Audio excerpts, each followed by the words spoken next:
ओम नमो भगवते वासुदेवाय। भागवत पुराण नवम स्कंद 10वां अध्याय। भगवान श्री राम की लीलाओं का वर्णन। श्री सुखदेव जी कहते हैं, परीक्षित, खटवांग के पुत्र दीर्घबाहु और दीर्घबाहु के परम यशस्वी पुत्र रघु हुए। रघु के अज और अज के पुत्र महाराज दशरथ हुए। देवताओं की प्रार्थना से साक्षात परब्रह्म परमात्मा भगवान श्री हरि ही अपने अंशांश से 4 रूप धारण करके राजा दशरथ के पुत्र हुए। उनके नाम थे राम, लक्ष्मण, भरत और शत्रुघ्न। परीक्षित, सीतापति भगवान श्री राम का चरित्र तो तत्वदर्शी ऋषियों ने बहुत कुछ वर्णन किया है और तुमने अनेक बार उसे सुना भी है। भगवान श्री राम अपने पिता राजा दशरथ की सत्य की रक्षा के लिए राजपाट छोड़ दिया और वे वन वन में फिरते रहे। उनके चरण कमल इतने सुकुमार थे कि परम सुकुमारी श्री जानकी जी के कर कमलों का स्पर्श भी उनसे सहन नहीं होता था। वे ही चरण जब वन में चलते चलते थक जाते, तब हनुमान और लक्ष्मण उन्हें दबा दबा कर उनकी थकावट मिटाते।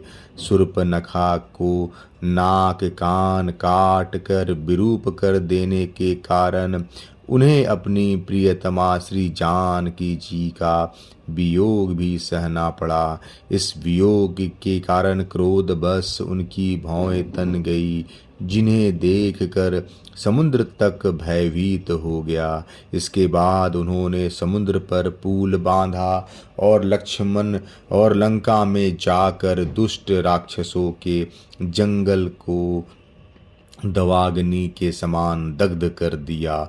वे कौशल नरेश हमारी रक्षा करें।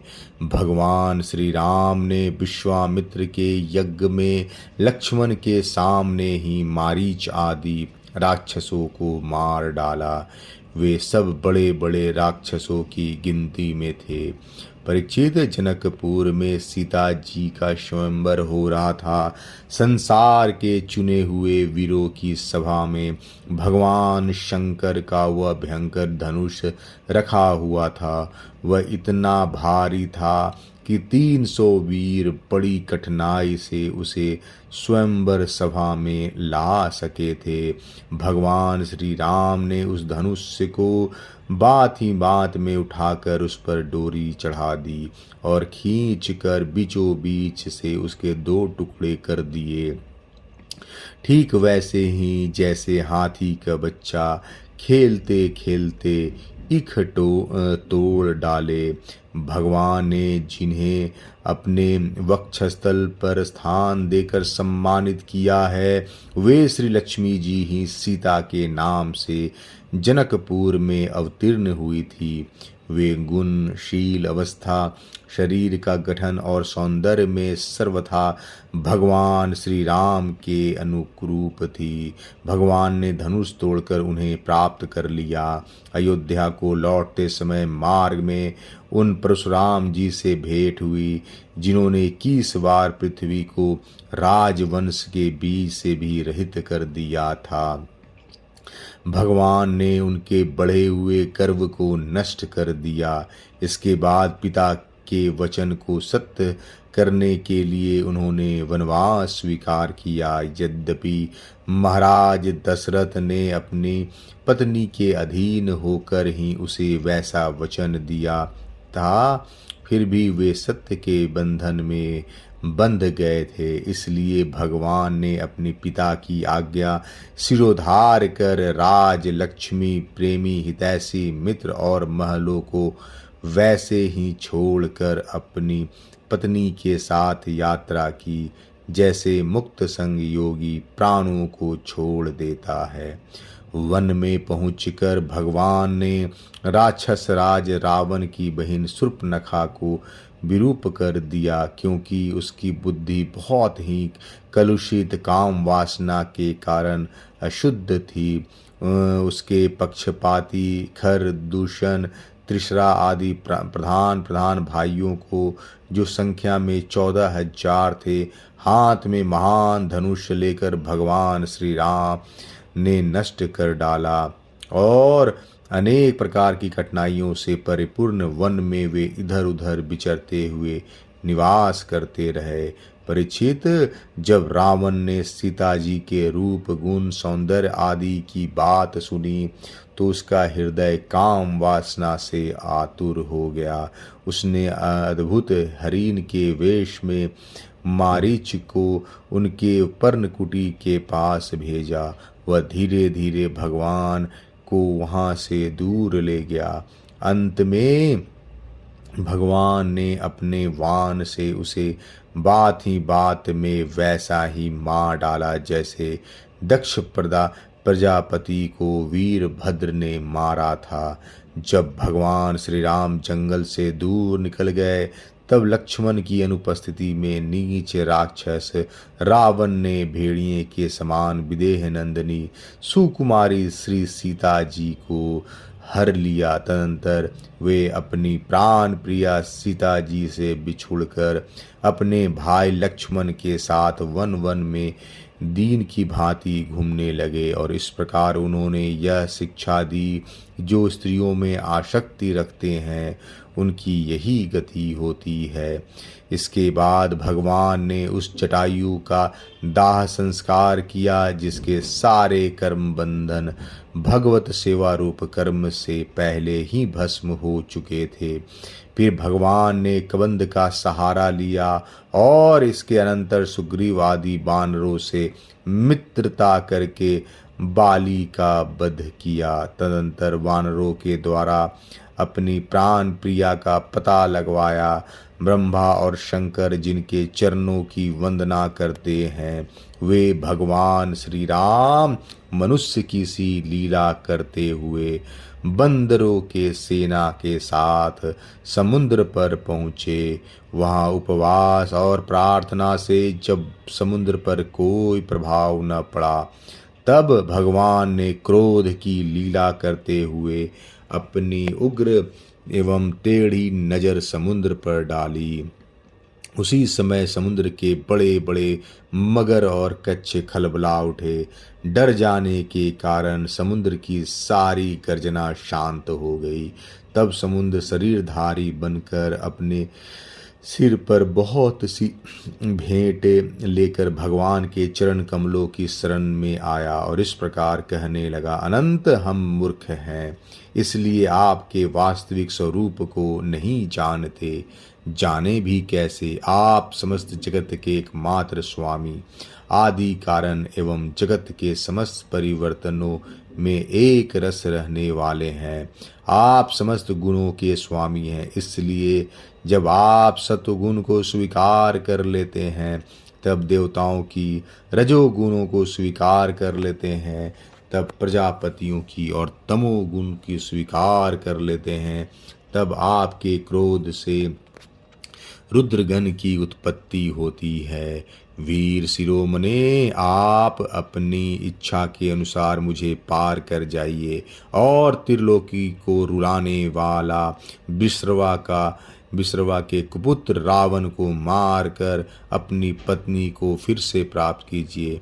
परंतु आपसे मेरी एक प्रार्थना है, आप यहाँ मुझ पर एक पुल बांध दीजिए, इससे आपके यश का विस्तार होगा और आगे चलकर जब बड़े बड़े नरपति दिग्विजय करते हुए यहाँ आएंगे, तब वे आपके यश का गान करेंगे।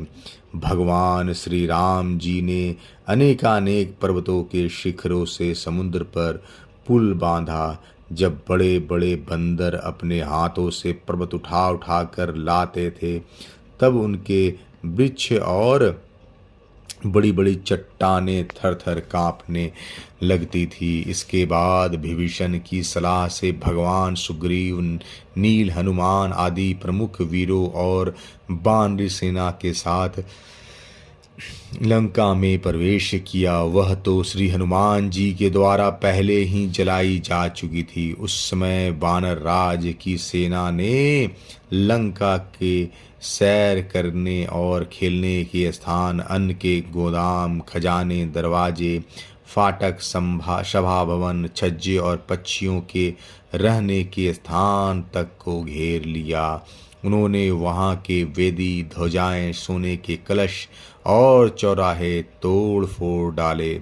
उस समय लंका ऐसी मालूम पड़ रही थी जैसे झुंड के झुंड हाथियों ने किसी नदी को मथ दिया हो। देख कर राक्षस राज रावण ने निकुंभ, कुंभ, द्रुमाक्ष, द्रुमुख, शुरांतक, निरांतक, प्रहस्त, अतिकाय, विकंपन आदि अपने सब अनुचरों, पुत्र मेघनाथ और अंत में भाई कुंभकर्ण को भी युद्ध करने के लिए भेजा। राक्षसों की वह विशाल सेना तलवार, त्रिशूल, धनुष, प्रास, सृष्टि शक्ति, बाण, भाले, खड्ग आदि अस्त्र शस्त्र अस्त्र से सुरक्षित और अत्यंत दुर्गम थी। भगवान श्री राम ने सुग्रीव, लक्ष्मण, हनुमान, गंधमादन, नील, अंगद, जामवान और पनस आदि वीरों को अपने साथ लेकर राक्षसों की सेना का सामना किया।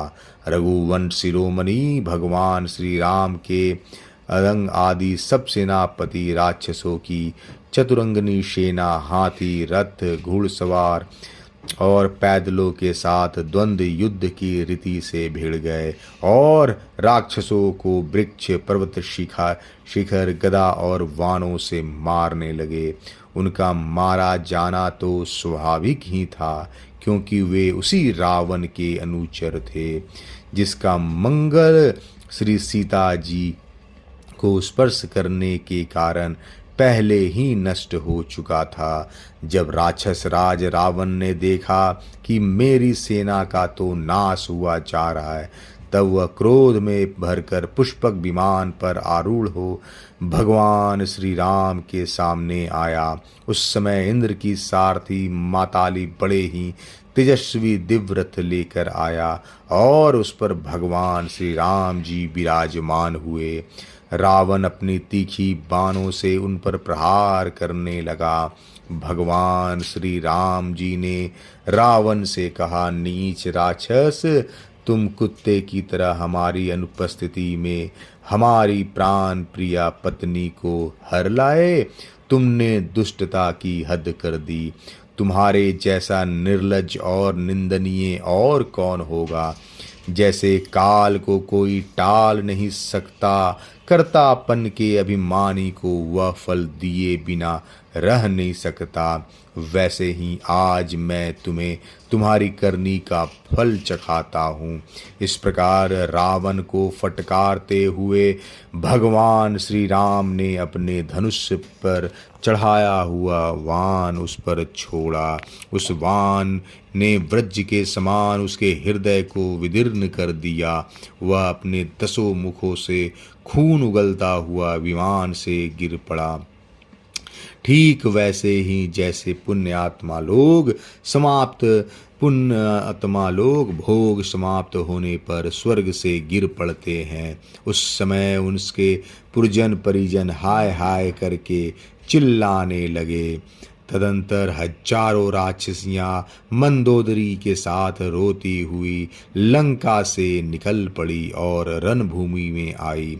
उन्होंने देखा कि उनके स्वजन संबंधी लक्ष्मण जी के वाणों से छिन्न भिन्न होकर पड़े हुए हैं। वे अपने हाथों अपनी छाती पीट पीट कर और अपने सगे संबंधियों को हृदय से लगा कर ऊंचे स्वर से विलाप करने लगी। हाय हाय स्वामी, हाय हाय स्वामी, आज हम सब बेमौत मारी गईं। एक दिन वह था जब आपके भय से समस्त लोकों में त्राही त्राही मच जाती थी। आज वह दिन आ पहुंचा कि आपके न रहने से हमारे शत्रु लंका की दुर्दशा कर रहे हैं और वह प्रश्न उठ रहा है कि अब लंका किसके अधीन रहेगी। आप सब प्रकार से संपन्न थे, किसी भी बात की कमी न थी, परंतु आप काम के वश में हो गए और यह नहीं सोचा कि सीता जी कितनी तेजस्विनी है और उनका कितना प्रभाव है। आपकी यही भूल आपकी इस दुर्दशा का कारण बन गई। कभी आपके कामों से हम सब और समस्त राक्षस वंश आनंदित होते थे, और आज हम सब और तथा यह सारी लंका नगरी विधवा हो गई। आपका वह शरीर जिसके लिए आपने सब कुछ कर डाला, आज गिद्धों का आहार बन रहा है, और अपने आत्मा को आपने नरक का अधिकारी बना डाला। यह सब आपकी ही नासमझी और कामुकता का फल है। श्री शुकदेव जी कहते हैं, परीक्षित, कौशलाधीश भगवान श्री रामचंद्र जी की आज्ञा से विभीषण ने अपने स्वजन संबंधियों का पितृ यज्ञ की विधि से शास्त्र के अनुसार अंत्येष्टि कर्म किया। इसके बाद भगवान श्री राम ने अशोक वाटिका के आश्रम में अशोक वृक्ष के नीचे बैठी हुई श्री सीता जी को देखा। वे उन्हीं की विरह से व्याधि से पीड़ित एवं अत्यंत दुर्बल हो रही थी। अपनी प्राण प्रिय अर्धांगिनी श्री सीता जी को अत्यंत दीन अवस्था में देखकर श्री राम का हृदय प्रेम और कृपा से भर आया। इधर भगवान दर्शन पाकर सीता जी का हृदय प्रेम और आनंद से परिपूर्ण हो गया। उनका मुख कमल खिल उठा। भगवान ने विभीषण को राक्षसों का स्वामित्व, लंकापुरी का राज और एक कल्प की आयु दी, और इसके बाद पहले सीता जी को विमान में बैठाकर अपने दोनों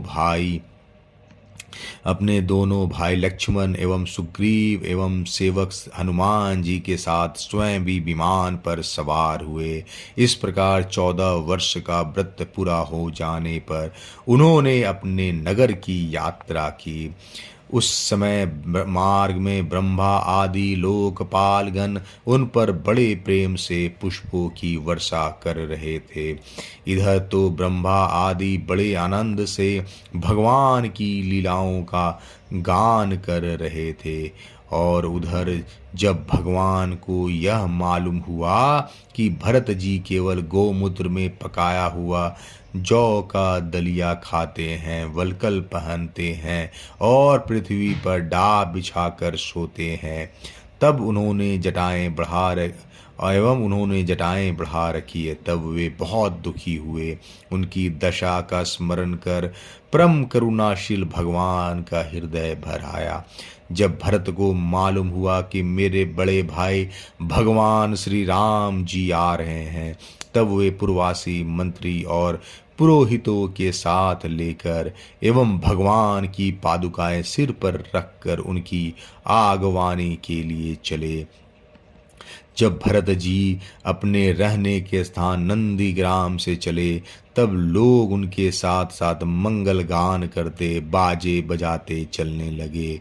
वेदवादी ब्राह्मण बार बार वेद मंत्रों का उच्चारण करने लगे और उसकी ध्वनि चारों ओर गूंजने लगी। सुनहरी कामदार पताकाएं फहराने लगी। सोने से मढ़े हुए एवं रंग बिरंगे ध्वजाओं से सजे हुए रथ, सुनहले साज से सजाए हुए सुंदर घोड़े तथा सोने के कवच पहने हुए सैनिक उनके साथ साथ चलने लगे।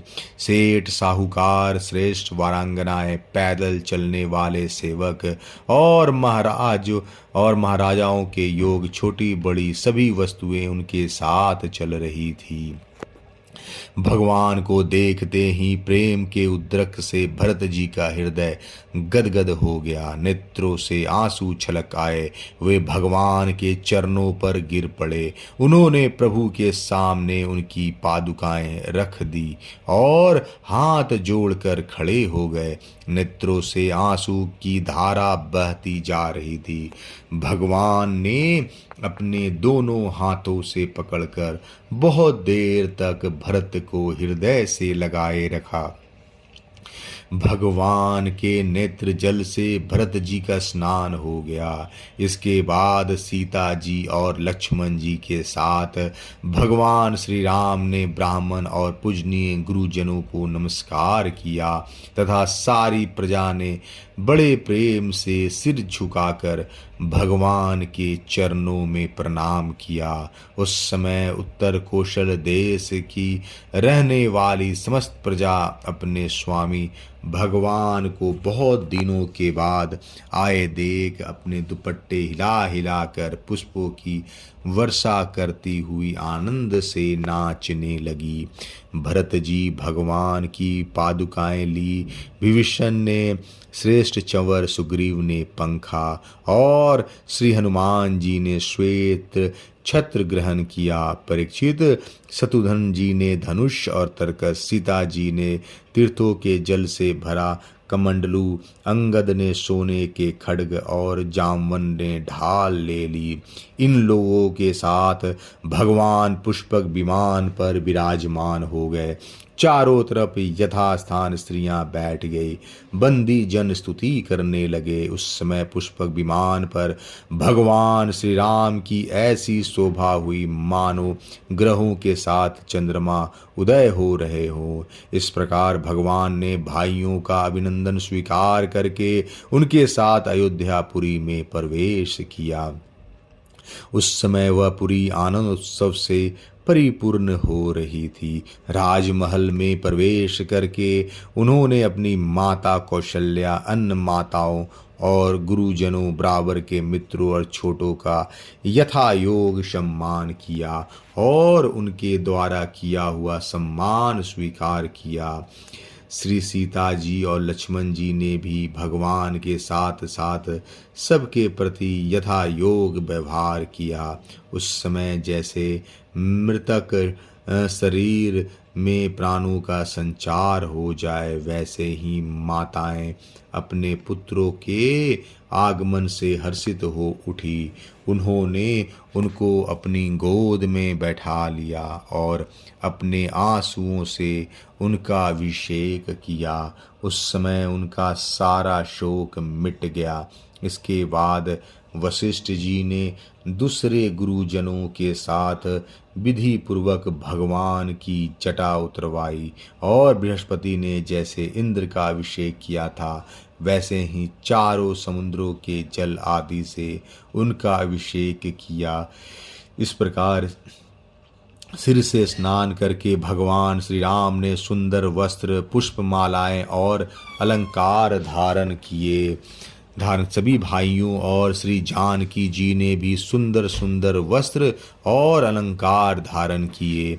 उनके साथ भगवान श्री राम जी अत्यंत शोभायमान हुए। भरत जी ने उनके चरणों में गिरकर उन्हें प्रसन्न किया और उनके आग्रह करने पर भगवान श्री राम ने राज सिंहासन स्वीकार किया।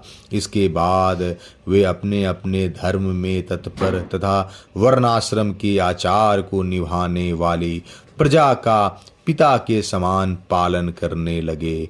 उनकी प्रजा भी उन्हें अपना पिता ही मानती थी। परीक्षित, जब समस्त प्राणियों को सुख देने वाले परम धर्मज्ञ भगवान श्री राम राजा हुए, तब न था तो त्रेता युग, परंतु मालूम होता था मानो सत्य युग ही है।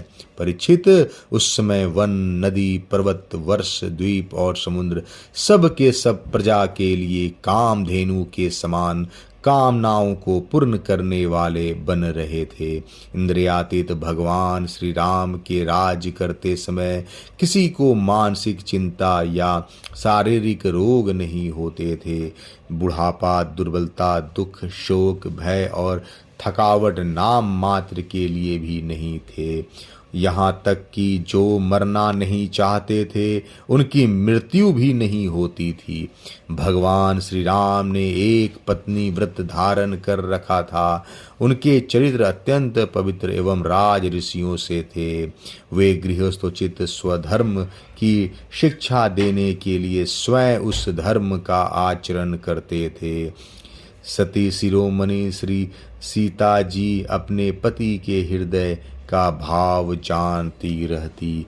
वे प्रेम से, सेवा से, शील से, अत्यंत विनय से तथा अपनी बुद्धि और लज्जा आदि गुणों से अपने पति भगवान श्री राम का चित्त चुराती रहती थी।